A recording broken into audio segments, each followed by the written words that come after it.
Everything must dazzle, but must also be harmonious, so that no single ornament draws attention. Your presence must be charged, larger than life, a fantasy come true. By Robert Greene, The Art of Seduction. Hi guys, welcome back to Clare's Kingdom, where we talk facts, walk fierce, and remind the world that well-behaved women rarely make history. You wake up, post up, run around in it, flossing on it. This diamond, my diamond, this rock, my rock. I woke up like this. I woke up like this. So today we are back with another Olivia Pope analysis. How to transform your wardrobe. Lessons by Olivia Pope.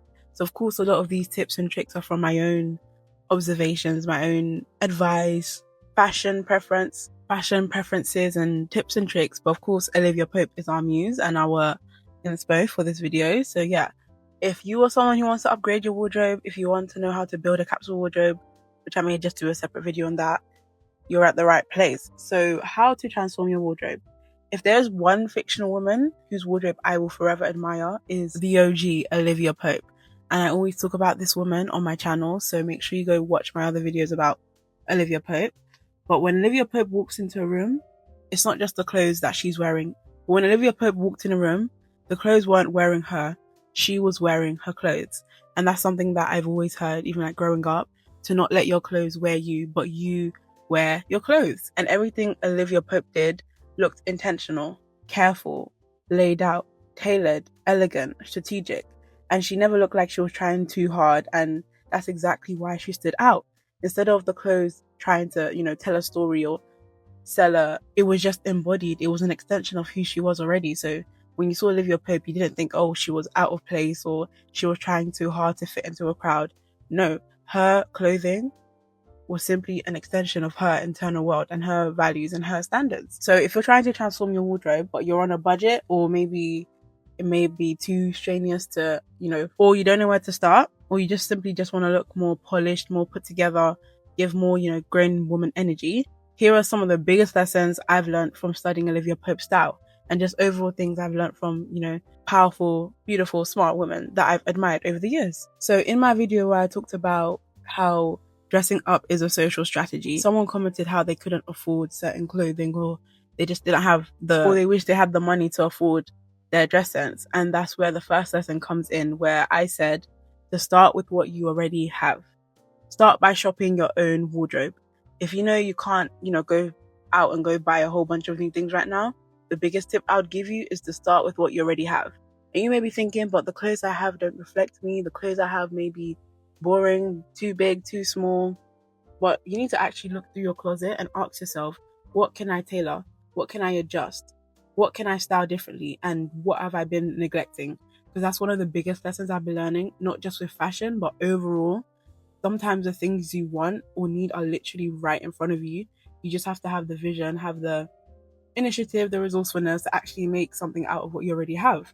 And especially if you've lost weight, you've gained weight, or you have curves, a smaller waist, or broader shoulders, a broader rib cage, whatever your body shape is, just consider tailoring your clothes. And of course, I know tailoring can be pricey too, but even learning how to, I know like for me, I've literally decided this summer I'm going to become a seamstress or a tailor, whatever they call it. And I literally have a sewing machine and I'm going to learn how to use it. Or if you want, you can start with thread and needle, which are pretty affordable. But literally learning to tailor or alter your own clothes will change the game. And a tailored outfit will always, or almost always, look more expensive than an expensive outfit that doesn't fit you properly.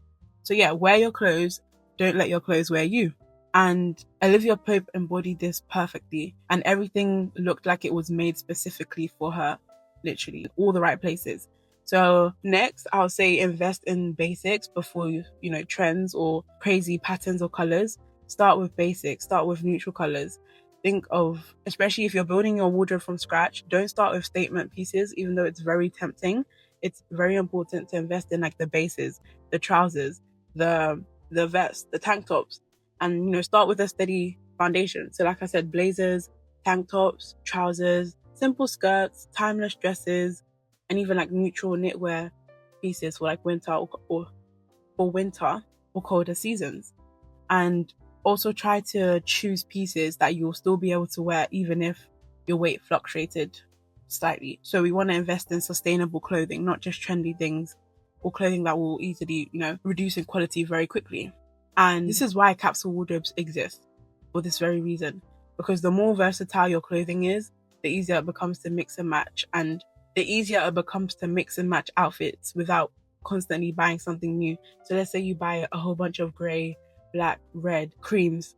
You can, mix and match those outfits rather than buying, a bunch of crazy designs and colors that just don't fit. So essentially, neutrals are your best friend. And if you know me, you guys can go to my personal channels and see how me and black go way back. Black, whites, even reds. I love these kind of colors, especially black, because I feel like it really does feed into that dark feminine vibe. And I just feel like you can't go wrong with black. You can't go wrong with a black dress, a black blouse, a black skirt, and especially going along with like really nice makeup and hair. Beautiful. So yeah, the blacks, the whites, the creams, the beige, even the browns. Personally, I'm not a big fan of brown, but brown is definitely a color that can work, and even gray. So yeah, once you've built this foundation or you've built that foundation, adding color becomes so much easier. And the next lesson is to make sure your clothes actually fit. And this sounds obvious, but so many of us wear clothes that are either too tight or too baggy. And especially if you're someone who's like on the journey of losing weight, sometimes, like we've all been there, you might buy something that's a few sizes smaller because you're expecting to lose weight or whatnot. But it's very important to buy clothes that actually fit. And if it actually gets to the point where things are getting too baggy or whatnot, you can either tailor it or just, size down. But some people also go on the other extreme where they buy clothes that are too big and they're just trying to hide under it, or you're just being swallowed up by the material or the fabric. And neither extreme is doing anyone any favors. So buy clothes that fit.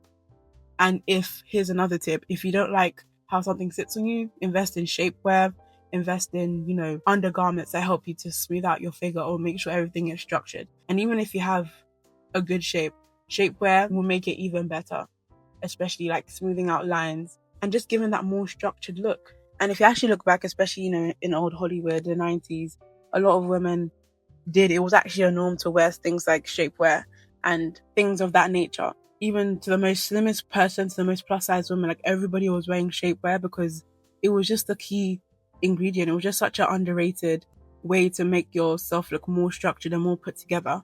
And going back to buying clothes that fit your body now, if you're between sizes, and again, I'm sure a lot of us have been there, I'll still recommend sizing up slightly. So even then you can just tailor that to fit you. And a good tailor can always take in clothing properly. Or if you're learning yourself, I guess you'll have to learn that too. But the point is, it's much harder to make smaller clothing bigger. You're better off buying bigger clothing and making it smaller than the latter.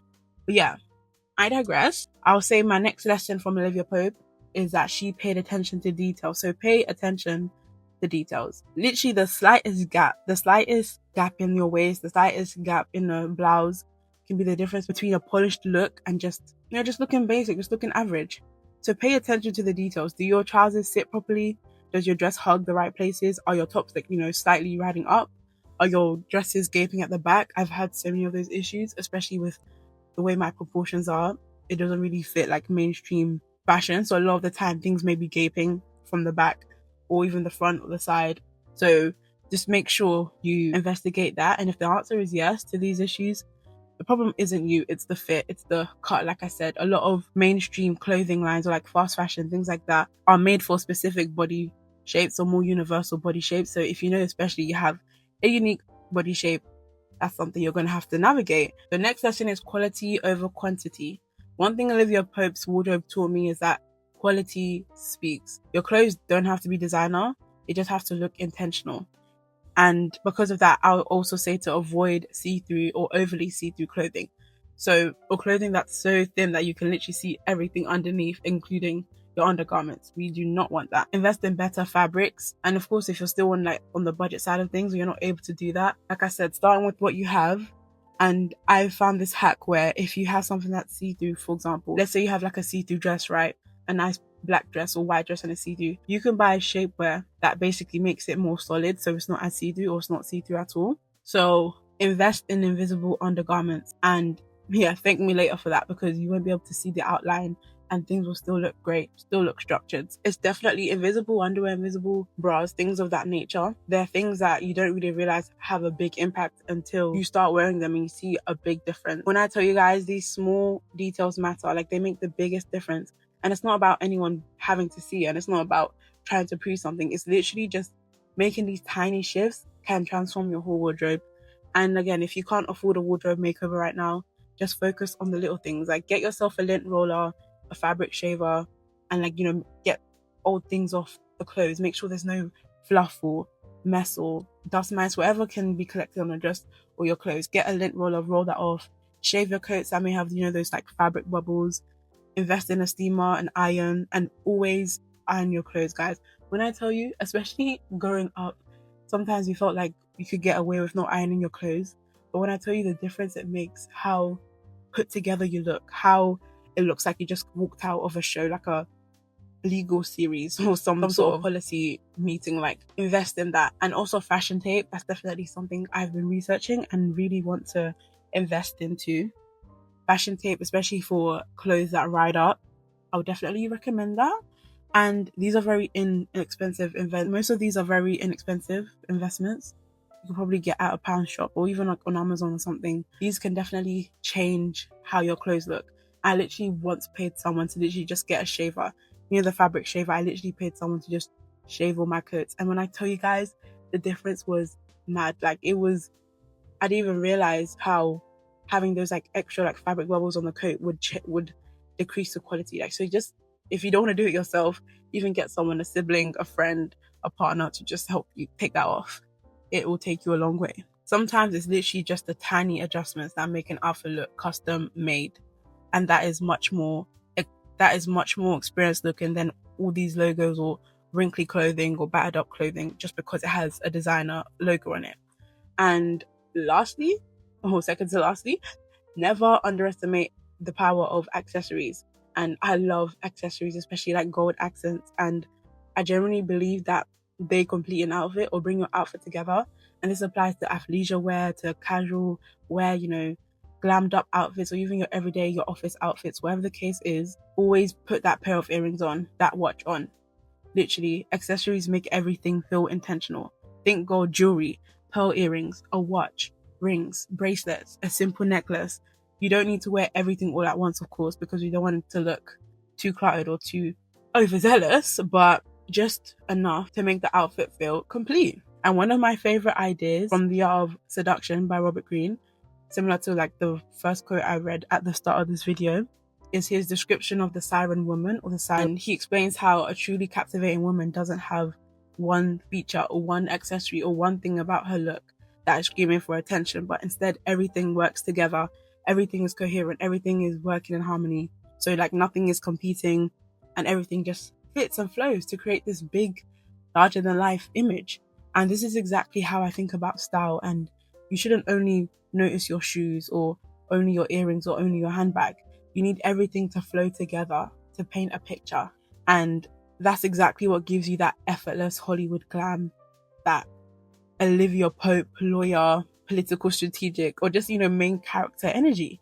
And again, simple but effective makeup goes a long way. And your makeup does not have to be dramatic. I've always said, like, I like looks or makeup looks or hair looks that enhance what you already have rather than changing yourself completely. And a polished, fresh face can completely elevate your outfit. And sometimes the difference between looking put together and looking unfinished isn't the clothes, it's your overall presentation. And on that point, investing in good shoes, especially heels, like especially being in that grown woman energy, being your higher self as a woman.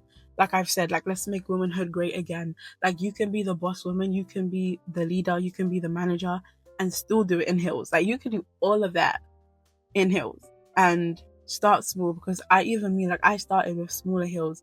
Now I've gotten to the point where I just love wearing higher heels. Like, it starts small. If it's kitten heels you can do the kitten heels. If you can do 6-inch heels, do 6-inch heels. And sometimes you can literally be right in the middle. You don't have to go to either or extremes. So yeah, you do not need to spend hundreds of pounds on heels. Like, don't let social media convince you that you have to spend hundreds of pounds on heels. Like, you can find amazing secondhand shoes. You can go to thrift stores, even on like Amazon or shops like Shein and things like that. You can buy beautiful pairs on Amazon, ASOS, or even like charity shops if you're patient. And like I said, start with versatile colors, the blacks, the nudes, the whites, and then maybe a statement color like red once you've built your collection. And the overall goal is choosing shoes that work with multiple outfits, not just one. But yeah, just remember that transforming your wardrobe isn't about becoming Olivia Pope or becoming a specific person. It's about becoming the best dressed version of yourself. And whether your aesthetic is elegant, streetwear, coquette, old money, minimalist, soft girl, or just something completely different, goth, your clothes should express you. Not trends, not social media, not what everyone else is wearing, not what everyone thinks you should wear. Because the most stylish women aren't necessarily the ones who have the biggest wardrobes.